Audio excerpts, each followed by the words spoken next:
The dry bones. The dry bones. What have dry bones have to do with this particular festal period that we're in now, that the 40 days of Great Lent has finished, and we are on the threshold of what we call Holy Week. Not only can you call it Holy Week, you can call it Resurrection Week, if you like, or Passion Week, because during this coming week we will be attentive to the situation where Christ goes to his passion, goes to be condemned and beaten and slapped around and crucified and buried. Why do I say we can call it Resurrection Week? Well, on this feast day, Palm Sunday, yesterday was the feast of the resurrection of Lazarus. Our Lord Jesus Christ, after walking on earth, resurrected quite a few people, as you can read in the Gospels. And most of those were very shortly after they reposed. But here we have another phenomenon. His friend Lazarus died, 4 days already buried and already in a state of decomposition, and he resurrects him. People try to sort of stop him and saying, "What are you doing? This man, he's in a tomb already decaying, and you want us to open the tomb." Nevertheless, they did what he asked, and he called forth Lazarus, one of his best friends and of the family of Mary and Martha. And Lazarus came forth whole, fully resurrected. That was something that was seen by dozens, if not hundreds of people, and the news regarding that went out through all of Jerusalem.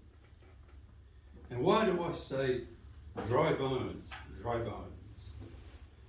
Because this week, those of you who will come to the Friday evening service of lamentation, which God willing we will have the strength to serve, will hear a profound reading from the Old Testament about a valley of dry bones, sort of a valley between hills where there was thousands, millions of dry human bones, skeletons of people that had died.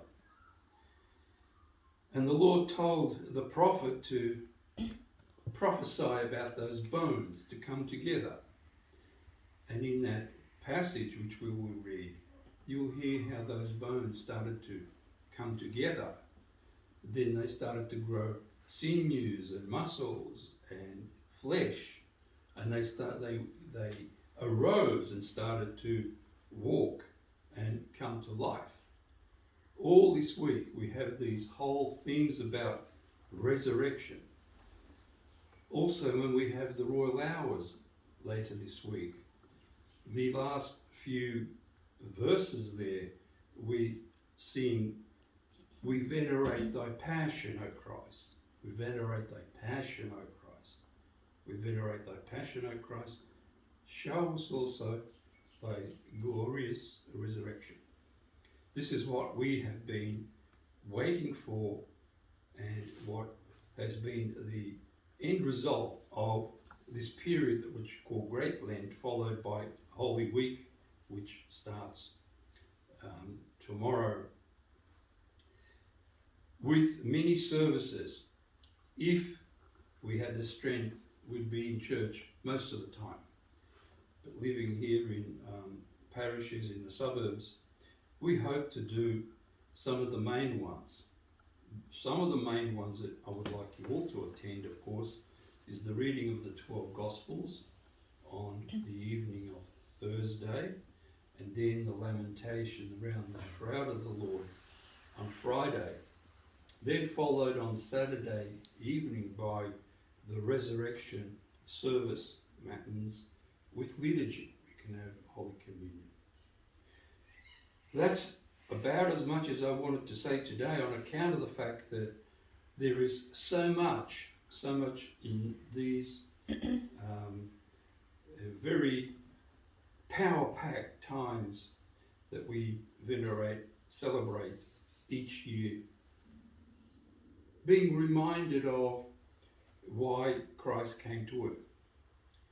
And because those people saw Lazarus being resurrected, and as we have just read, many came to see him after, not only to see Christ, but to see Lazarus.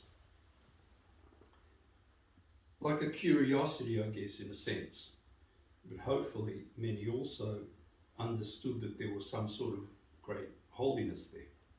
The question is, did the people know who Christ was at that point? Did they know? And most of the answers are, no, they did not. Yes, they considered him a great prophet, a wonder worker, a miracle worker, one who could raise the dead, cure the ill, do all these sorts of things. But did they understand that he was not just man, but also God? Did they understand that? And the answer is no, they did not. And on account of this, to this very day, there are many people that call themselves Christians that don't understand that. They don't understand that our God is a human being, a man. He is not this unknown entity somewhere in the cosmos or whatever that we worship, but that he is a man, fully like us. Of course, the incredible mystery about that is that God took upon himself our species, that is our human species. You know, humans are a particular species, not giraffes or elephants or anything, but human beings. Homo sapiens, it's like the scientists like to say. And he took that on upon himself forever, which is the great sacrifice that God did to become a man forever. If you can imagine God who was unknown, never seen, never sort of come to face with anybody, becomes a man forever and ever. Because he becomes a man and becomes one of our species, through grace, he allows human beings to share a degree of divinity of him. Saint Athanasius the Great, who put together the New Testament for us, said that God became a man forever in order that men could become gods by grace. Now, there is no other faith on earth, no other belief, no other ism or anything else that comes even close to such a thing. And what a wondrous thing it is, and one that is still awaited still to be come to fulfillment, because right now, whilst we are in this fallen state on earth and have redemption open up to us, we get glimpses of that ability to become Christ-like, divine-like through some of the saints.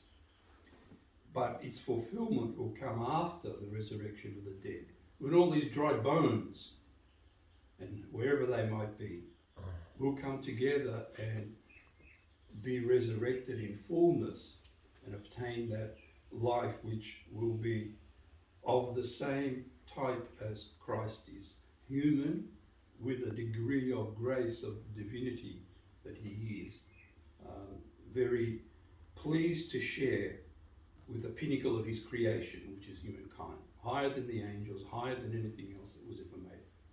Keep that in mind, because all the things that we usually read in dogmas of the church and whatever are about that sort of thing. Who is Christ? And most of the time people get it wrong, because they don't realise that full humanity that Christ has and the full divinity that he has. And on account of that, they have a spiritual life or no spiritual life but one which does not lead to that Christ-likeness. Only within the true church, the original church, today called the Orthodox Church, do we find that fullness and that ability to obtain that Christ-likeness for which we are called and for which Christ sacrificed himself to become one of us forever.